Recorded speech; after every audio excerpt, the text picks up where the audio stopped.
نحمدہ ونصلی ونسلم علی سیدنا و مولانا محمد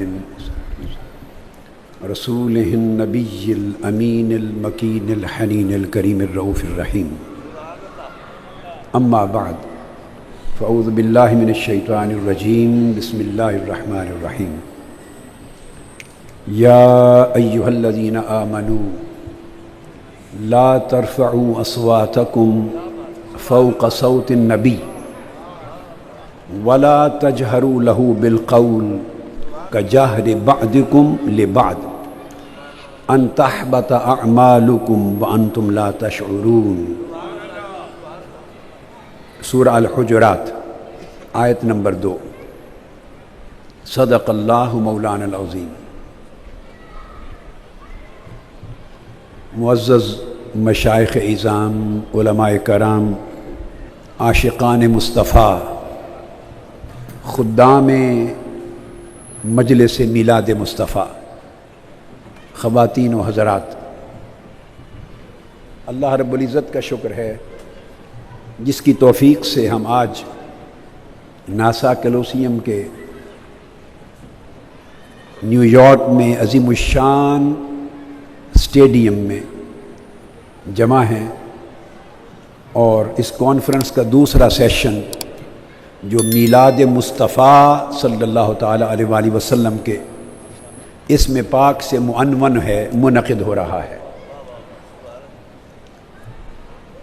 میلاد مصطفیٰ ایک ایسی ٹرم ہے جب حضور علیہ الصلوۃ والسلام کی شان اقدس اور آپ کے ذکر مبارک کی رفعت اور بیان مقصود ہو تو سمبولک ٹرم ہے، اسے میلاد مصطفیٰ کے اجتماع کا نام دیا جاتا ہے۔ میں مبارکباد دیتا ہوں آمنہ کے تمام فاؤنڈنگ ممبرز کو اور جملہ منتظمین اور شرکاء کو اور سامعین کو جو امریکہ کے اطراف و اکناف سے اور برطانیہ سے خاص طور پہ اور دیگر ممالک سے، اور ہمارے بعض احباب خاص طور پہ رفیق احمد خان منہاج القرآن انڈیا کے صدر بامبے سے آئے ہیں۔ میں چند ضروری چیزیں اس میلاد مصطفیٰ کانفرنس کے حوالے سے آپ کے گوش گزار کرنا چاہتا ہوں۔ آج کی اس کانفرنس کے لیے جو خاص چیز میں سمجھانا چاہتا ہوں، جس سے ابتدا کر رہا ہوں، وہ توجہ طلب ہے۔ آج کا موضوع ہے ایمان، محبت اور ادب مصطفیٰ سے عبارت ہے۔ یہ بات اصولی طور پہ ذہن نشین کر لیں۔ آج کی گفتگو میں محبت کے موضوع کو میں زیادہ نہیں لوں گا، چونکہ محبت یہ پچھلے سال نیو جرسی کی میلاد مصطفیٰ کانفرنس میں میری گفتگو کا موضوع تھا۔ آج میری گفتگو کا پورا مرکز و محور ادب کا حصہ رہے گا۔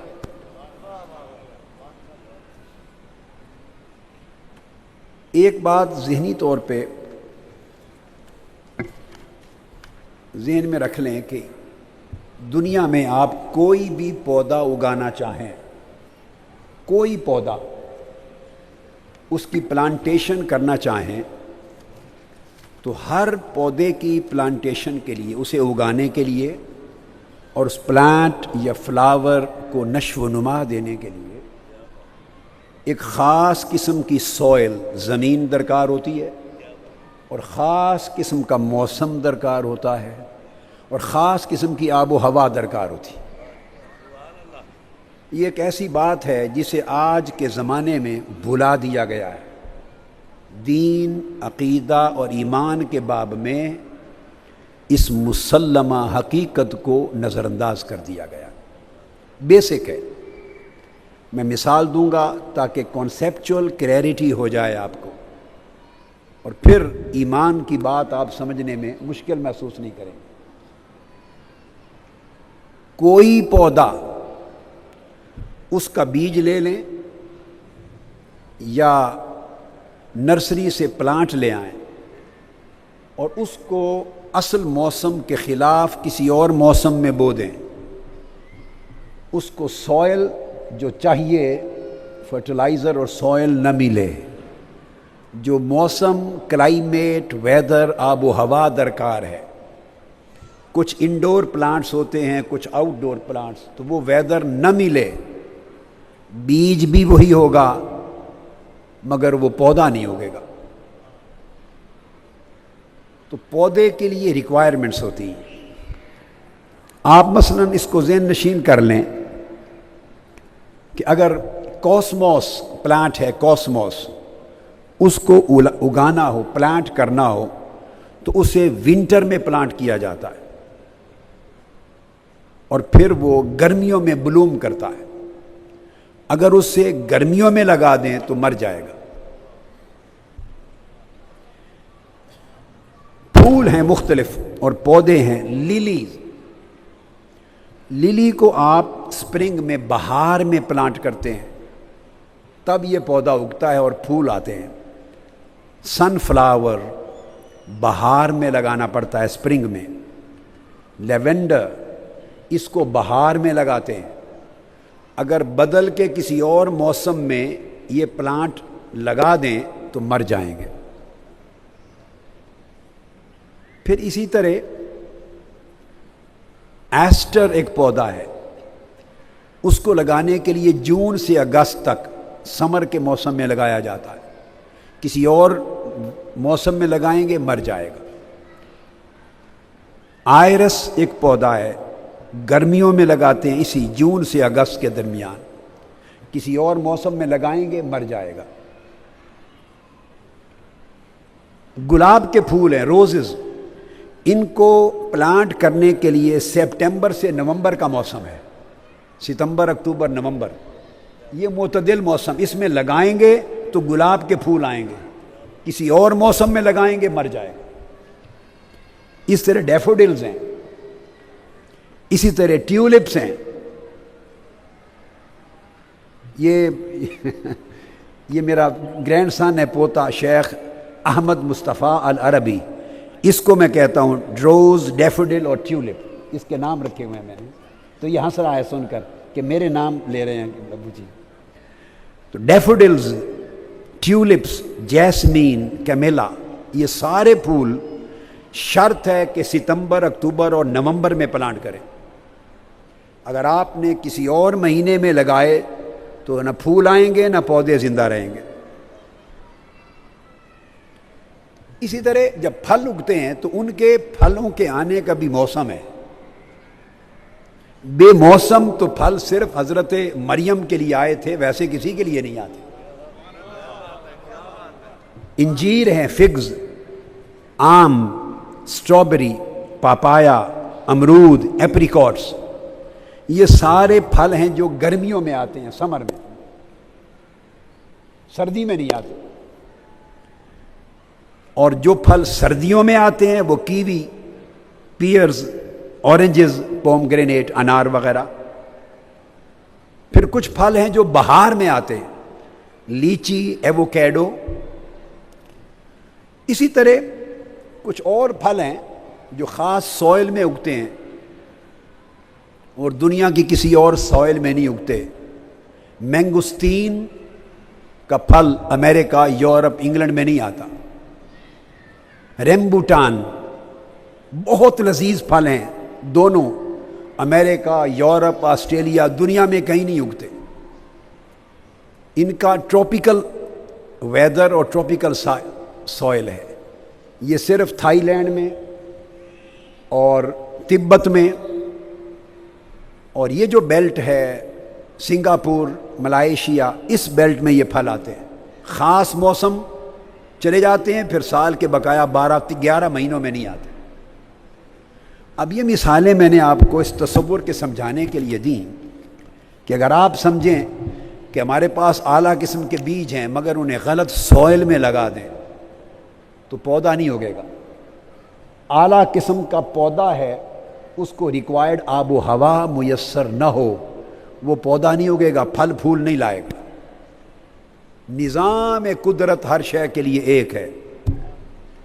جس طرح ہر پودا اپنی نشو و نما کے لیے ایک خاص قسم کی زمین، سوئل اور آب و ہوا اور ویدر چاہتا ہے، اسی طرح ایمان کا پودا خاص سوئل مانگتا ہے. ایمان کا پودا خاص قسم کی زمین چاہتا ہے، خاص قسم کا ویدر مانگتا ہے، خاص قسم کی آب و ہوا مانگتا ہے. اگر ایمان کے پودے کو وہ زمین، سوئل نہ ملے، وہ آب و ہوا نہ ملے، وہ دھوپ، وہ تپش، وہ ریکوائرمنٹ نہ ملے، تو ایمان کا پودا بھی جل کے مر جاتا ہے.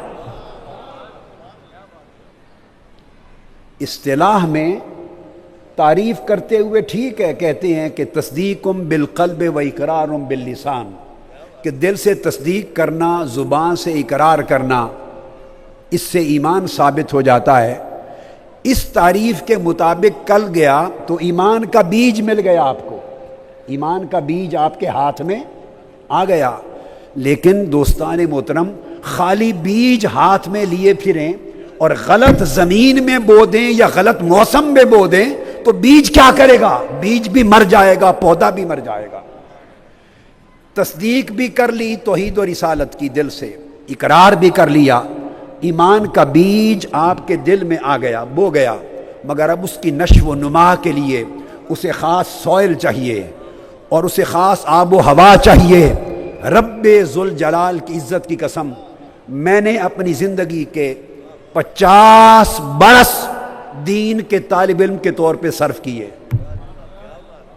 میری عمر 11 سال تھی. کتنی؟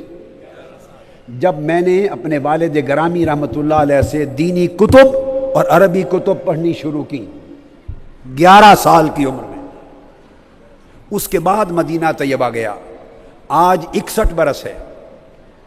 50 برس میں نے قرآن اور اس کی تفسیروں کو کھنگالا، کتب حدیث کو کھنگالا، اور اپنی کتاب جامع السنہ، اس کو خالی حدیث کی ایک بڑی کتاب مرتب کرنے کے لیے، اور ابھی تک 100 سے زیادہ کتب حدیث کی میری چھپ گئی.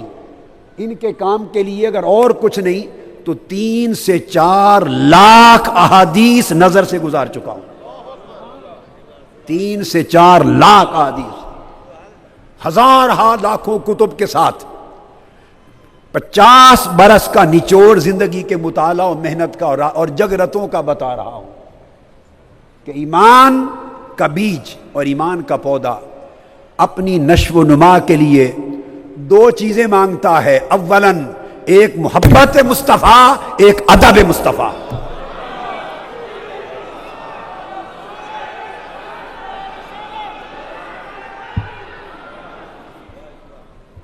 اگر آپ محبت مصطفیٰ کا، محبت کی سوئل نہ دیں اور ادب کا موسم نہ دیں، محبت کی زمین نہ دیں اور ادب کی آب و ہوا نہ دیں، تو تصدیق و اقرار کے باوجود ایمان کا پودا مر جائے گا، گل جائے گا، سڑ جائے گا. لہذا یہ کوئی مذاق نہیں ہے جس نے کلمہ پڑھ لیا اس کے بارے میں کہہ دیا کہ مومن ہو گیا. نہیں، کلمہ مدینہ کے اعراب بھی پڑھتے تھے، انہوں نے دعویٰ کیا ہم مومن ہو گئے. قرآن کی آیت اتری، خبردار. نماز بھی پڑھتے تھے حضور کے پیچھے. ارے آپ کی اور ہماری نمازیں کیا ہیں؟ وہ تاجدار کائنات کے پیچھے نماز پڑھتے تھے، روزے رکھتے تھے، جہاد کے سفر پہ جاتے تھے. بول اٹھے ہم مومن ہو گئے. قرآن کی آیت اتری، خبردار، ابھی یہ نہ کہو کہ مومن ہو گئے. قولوا اسلمنا، یہ کہو کہ ہم اسلام لے آئے. ابھی اسلام کی بات کرو اور مومن نہ کہو. لما يدخل الایمان فی قلوبکم، ایمان ابھی تمہارے دلوں کی زمین میں بویا نہیں گیا، ابھی ایمان دلوں میں نہیں آیا. تو ایمان کے لیے ایک فضا چاہیے، اور اس فضا میں سوئل محبت کی ہو، آب و ہوا ادب کی ہو. محبت اور ادب مل جائیں تو تشکیک ختم ہو جاتی ہے، شک نہیں رہتا، وہم نہیں رہتا،